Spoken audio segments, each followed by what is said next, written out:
I found the cedar chest in the attic 3 days after his funeral. It was locked.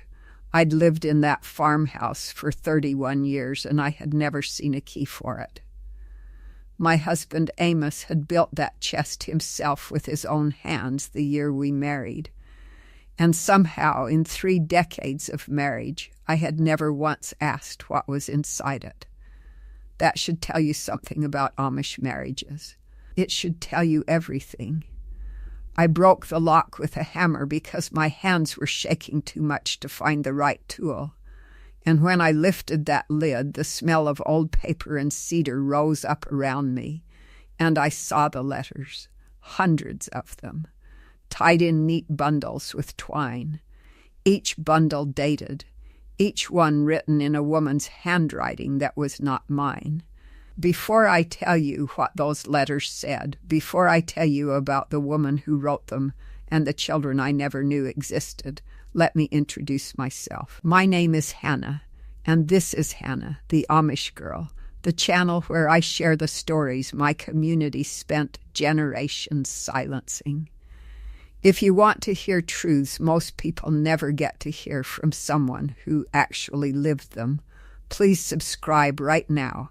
Hit that like button and turn on the notification bell so you don't miss what comes next.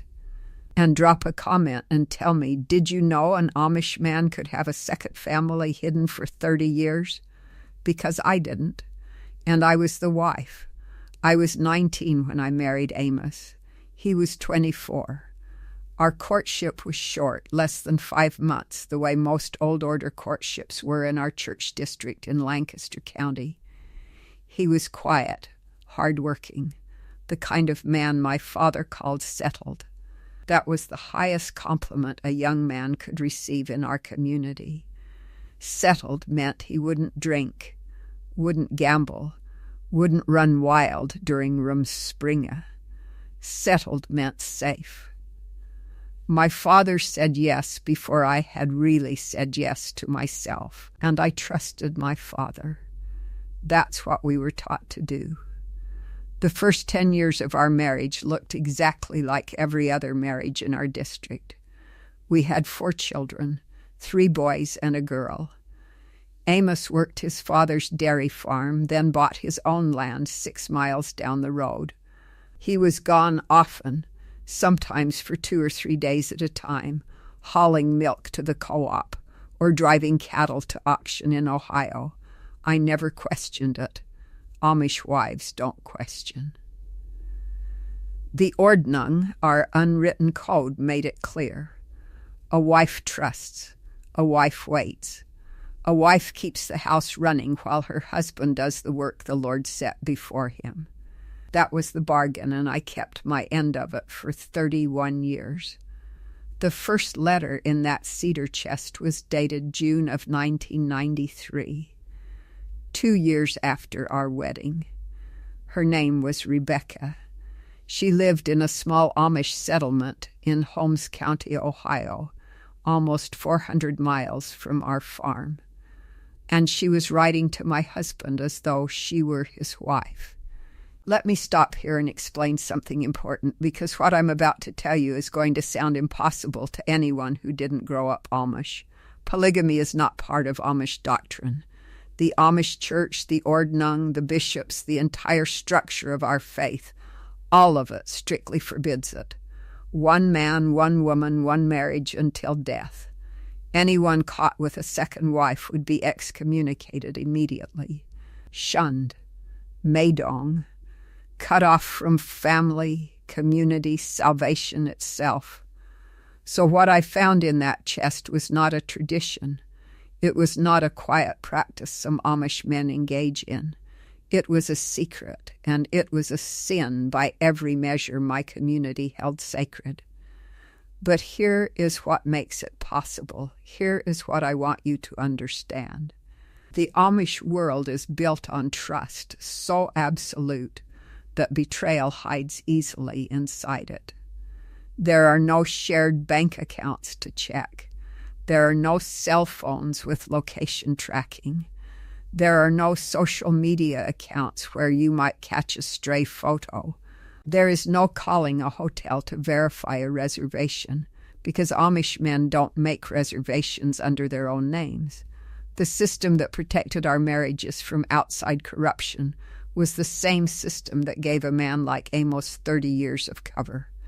If this story is hitting you the way it hit me, please take a moment right now to like this video and subscribe to Hannah, the Amish girl, and turn on that notification bell. There are stories I'm telling on this channel that nobody else is telling, and I want you with me for all of them.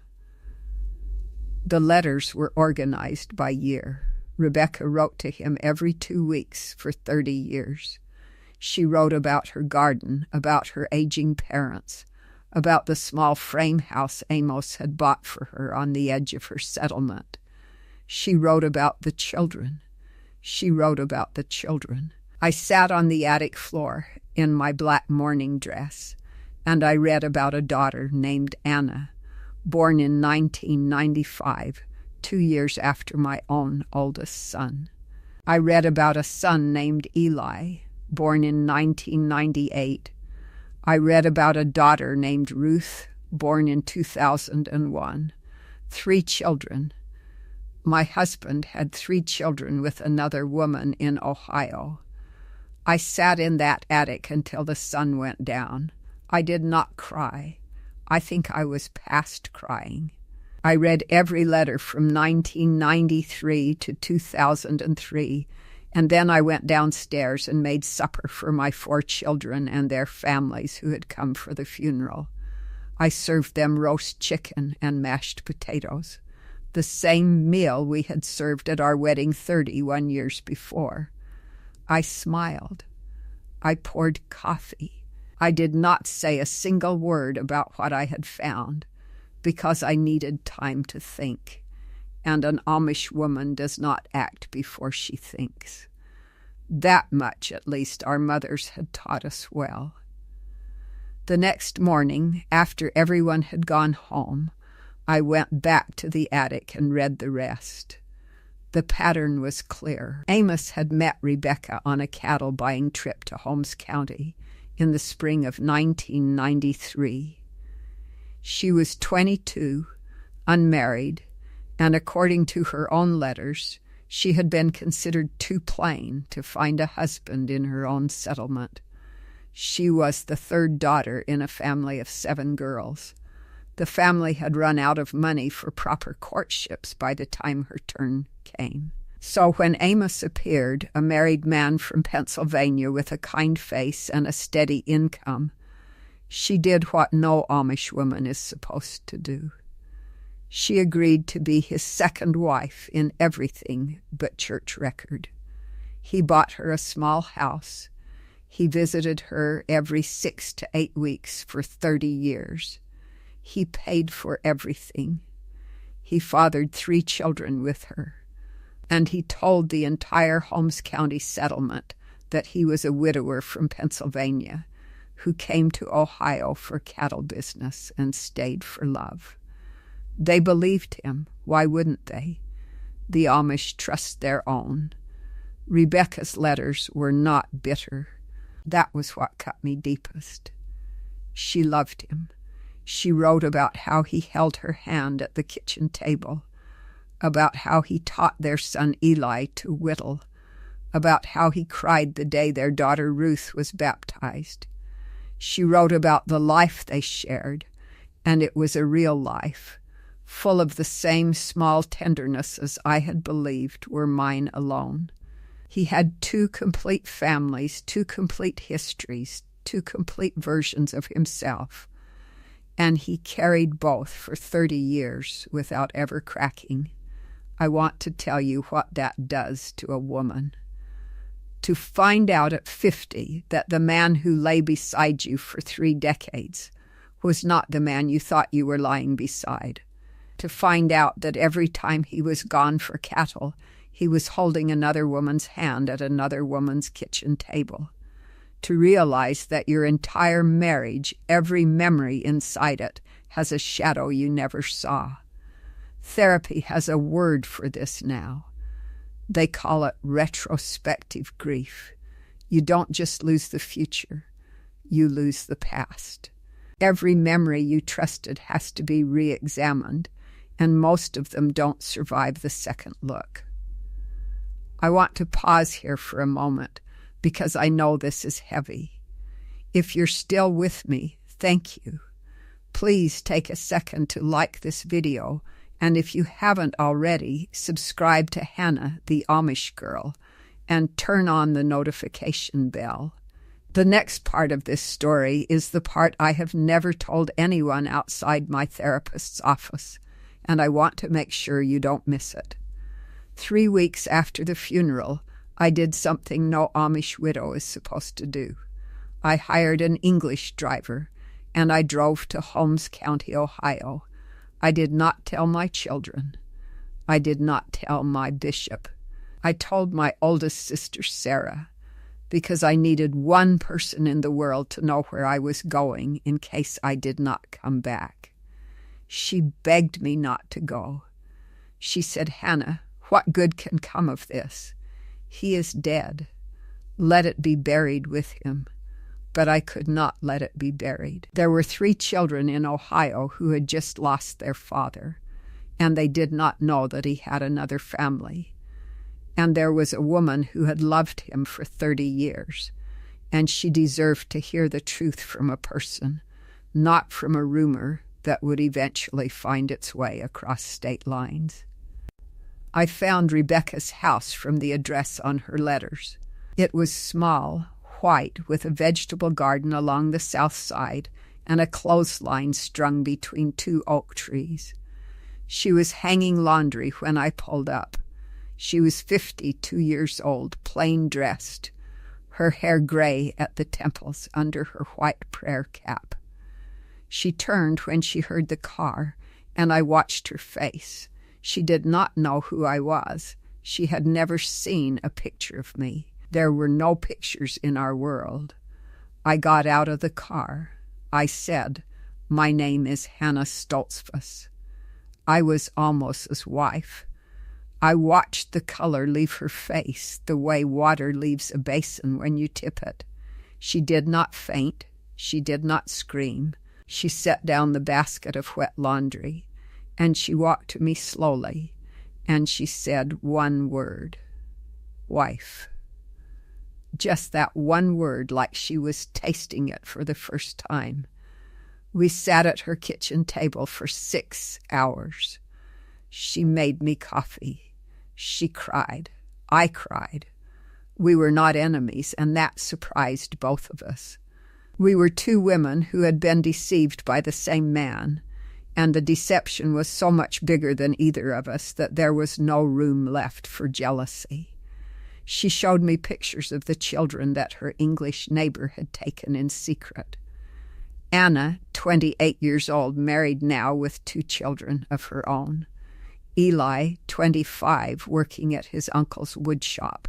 Ruth, 22, still living at home, still grieving. Rebecca had known, by the way.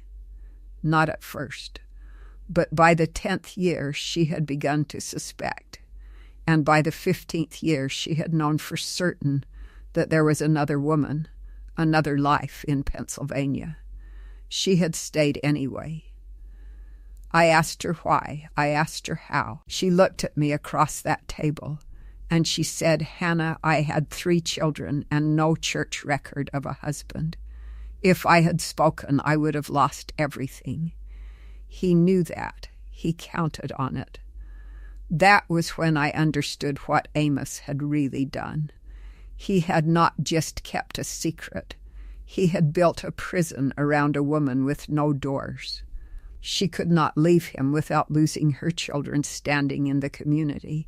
She could not expose him without exposing herself.